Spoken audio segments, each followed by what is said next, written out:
Este podcast llega a ustedes gracias a Proyecto Electrizarte y Vicerrectoría de Acción Social de la Universidad de Costa Rica.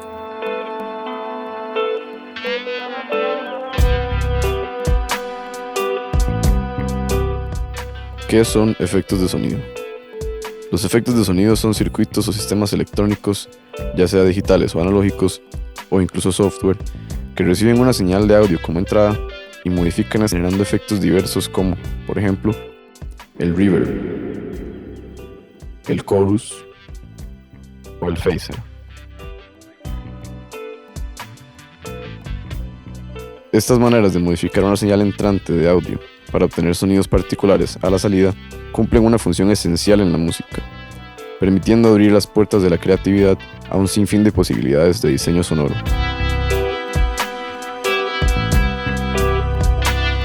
Los efectos de sonido se pueden separar en 4 categorías comunes: efectos basados en tiempo, efectos basados en modulación, efectos de espectro como filtros o ecualizadores y efectos dinámicos. En este podcast haremos énfasis en los efectos basados en tiempo, pero explicaremos rápidamente un poco de cada categoría para que puedan llevarse una idea de la función de cada uno. Los efectos basados en tiempo tienen que ver con modificaciones a la señal del audio en el dominio del tiempo. Esto puede ser un atraso en la señal, una serie de repeticiones en distintos valores temporales o una combinación de ellos. Los efectos basados en modulación juegan con una señal modulada del audio. Esto se refiere a que las modificaciones que se le apliquen al audio de entrada, como variaciones en tono, fase o amplitud, por ejemplo, tendrán cualidades moduladas por otra onda, cualidades como frecuencia, forma de onda, amplitud, etc. Los efectos dinámicos modifican el volumen de la señal de distintas maneras, reduciendo o amplificando picos o valles en el sonido, para lograr diferentes objetivos como nivelar el volumen o atenuar picos muy altos. Y, por último, los efectos de espectro. Estos se encargan de controlar las distintas frecuencias del espectro en una señal de audio, acentuando, atenuando o cortando las frecuencias que se desee. Ya que tenemos una idea general de los diferentes tipos de efectos de sonido, podemos adentrarnos en los efectos basados en tiempo, que es el objetivo de este podcast. La herramienta principal para generar efectos basados en tiempo son los retardos, básicamente utilizar una parte del audio del pasado en el futuro. Para ello, se utilizan propiedades de la electrónica analógica o digital, que retienen un segmento de la señal de audio para poder utilizar en un tiempo posterior como una repetición. Esta repetición se puede utilizar muchas veces según el efecto que se quiera dar.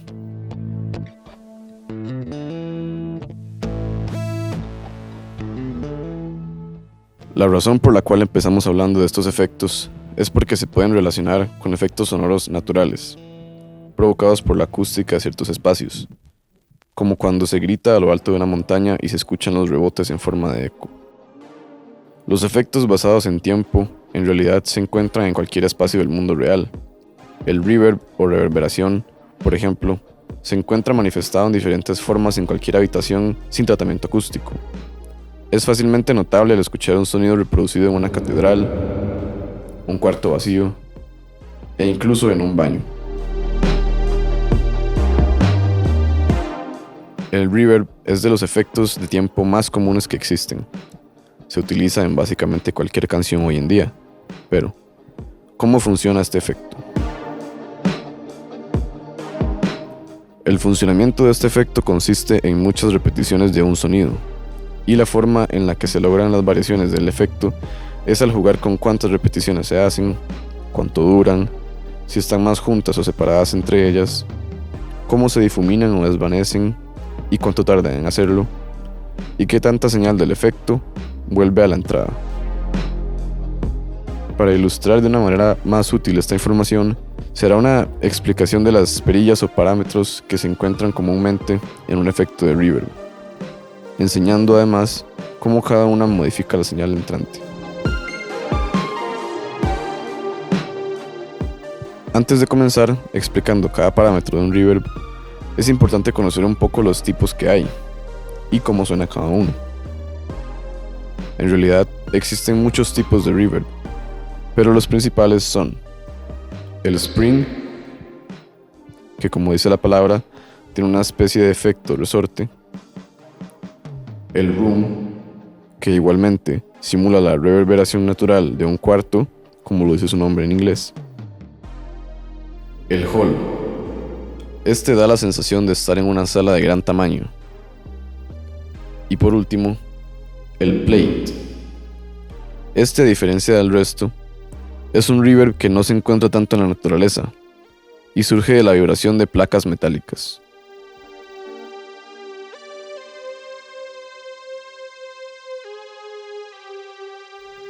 Una vez descrito esto, podemos empezar a hablar de los parámetros usualmente encontrados en un efecto reverb, comenzando por el pre-delay.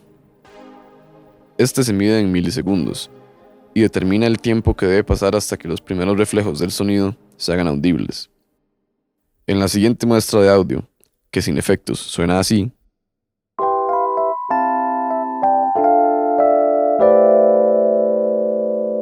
con un reverb con valor de pre-delay igual a 0, suena de la siguiente manera.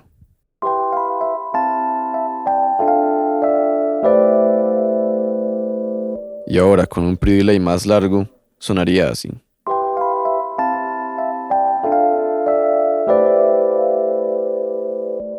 Ahora hablaremos del decay. Este se mide en segundos y determina en esencia la duración del reverb. O sea, cuánto tiempo transcurre desde que empieza a sonar la reverberación hasta que se desvanece por completo. En el siguiente ejemplo, la misma muestra de audio suena así con un decay más corto.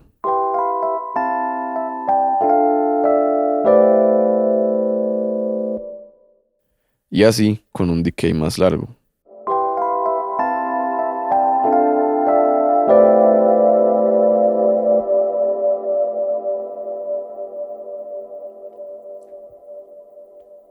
Ahora hablaremos del size, o tamaño en inglés.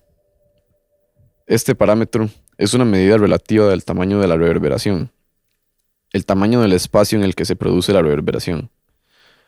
Para ilustrar, se reproducirá la muestra de audio primero con un valor de size muy bajo.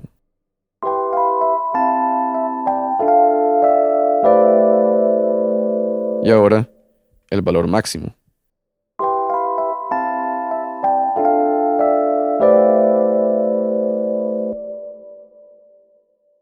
Ahora hablemos del ataque.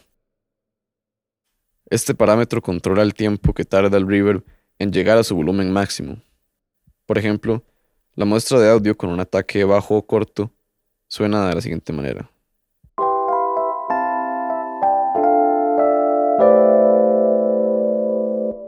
Y con un ataque largo se crea este efecto.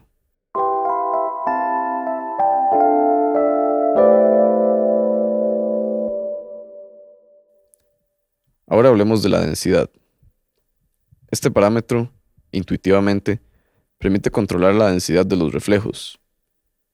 Así suena una alta densidad de reflejos.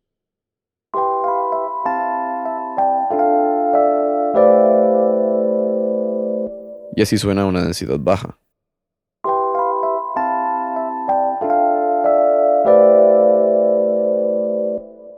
Y por último, el parámetro que tiene la mayoría de efectos es la mezcla, o a veces viene escrito como dry-wet. Aquí se ajusta el nivel relativo de la señal de reverberación respecto a la señal seca.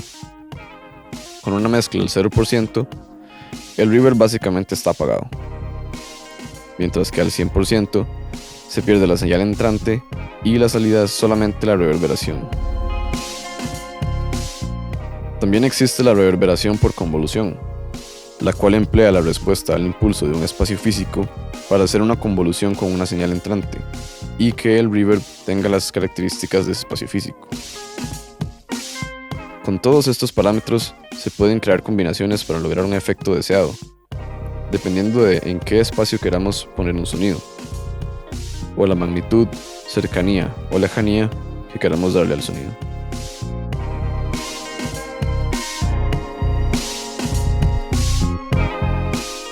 Dejando un poco de lado el reverb, hablemos ahora del delay. Entonces, ¿cómo funciona un efecto de delay? Un delay consta de un funcionamiento más sencillo que el reverb, ya que tienen el mismo principio, pero con ciertos ajustes distintos. Un delay funciona retardando la señal que entra para generar repeticiones de diversas maneras, en patrones de notas o tiempos específicos de milisegundos. Este efecto también es sumamente común en la música actual y la no tan actual, ya que generar delays digitalmente ahora es muy sencillo. Pero todos o la gran mayoría de estos efectos fueron creados analógicamente años atrás y desde entonces han estado presentes en la música o en la manipulación de audio en general. Al igual que el reverb, existen varios tipos comunes de delay, algunos de los cuales explicaremos brevemente a continuación. El ping-pong delay básicamente realiza las repeticiones de la señal colocándolas alternadamente en el canal izquierdo y derecho, como una bola de ping-pong, yendo de un lado al otro de la mesa repetidamente. El tape delay viene de un delay analógico antiguo que era generado por las máquinas de cinta y suena de la siguiente manera. Y por último, el slap o slapback delay consta de una sola o pocas repeticiones rápidas a un tiempo muy corto después de la señal entrante. Se deriva también de las máquinas de cinta y suena de la siguiente manera. Los parámetros que se encuentran típicamente en un delay son ligeramente parecidos a los de un reverb. Sin embargo, son menos, al ser un efecto con bases más específicas. Los parámetros son los siguientes. Tiempo de delay. Este es el parámetro principal de cualquier delay y dicta el tiempo de retardo. Típicamente en milisegundos o en algunos casos se puede sincronizar con el tiempo del proyecto que se está trabajando.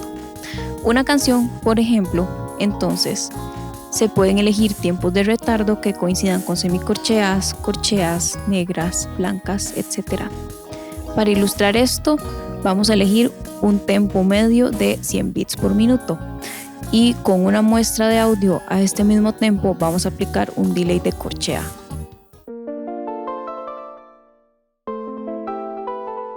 Feedback. Este parámetro permite ajustar el porcentaje de señal de delay que se realimentará a la entrada. Esto permite crear delays con más repeticiones antes de que se desvanezca el efecto por completo. El caso en el que el feedback es 0 significa que el delay es una repetición simple. Y cuando es máximo significa que se repetirá indefinidamente. Utilizando la misma muestra de audio anterior, vamos a ilustrar esto. Así suena la muestra con un feedback bajo. Y así suena con un feedback más alto. Mezcla, dry, wet. La perilla de mezcla hace exactamente lo mismo que en el reverb y básicamente cualquier otro efecto. Controla el balance entre la señal de entrada y la de salida. Por lo tanto, en 0% no hay delay y en 100% solo hay delay.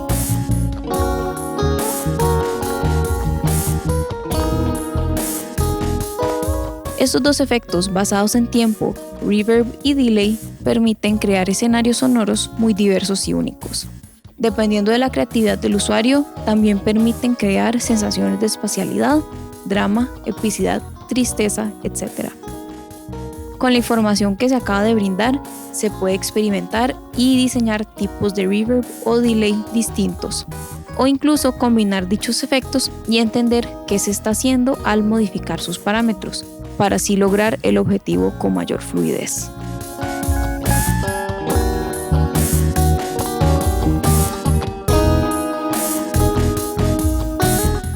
¿Cómo se relaciona esto con ingeniería eléctrica? Los efectos de audio en general se diseñan a partir de la ingeniería eléctrica. Ya sean sus circuitos digitales o analógicos, se utilizan por completo conceptos y conocimientos de la carrera para crear estos efectos y asimismo se puede utilizar para crear efectos nuevos. Estudiar modificaciones nuevas que se le puede hacer al audio mediante la electrónica. Al fin y al cabo, el sonido, como la onda mecánica que la conocemos, se traduce directamente en tensiones y corrientes, para ser transmitido, modificado unificado y reproducido de vuelta a una onda mecánica que viaja por el aire. Con ingeniería eléctrica se pueden estudiar diversos campos de la producción musical o el diseño sonoro para música y películas o entretenimiento audiovisual. La ingeniería eléctrica permite dar mantenimiento a estos equipos y seguir creando nuevos con cualidades distintas y mejoradas. Los efectos basados en tiempo utilizan ingeniosamente los retardos creados de alguna señal para provocar sensaciones específicas que potencian constructivamente el sentimiento que se quiere enfatizar o expresar.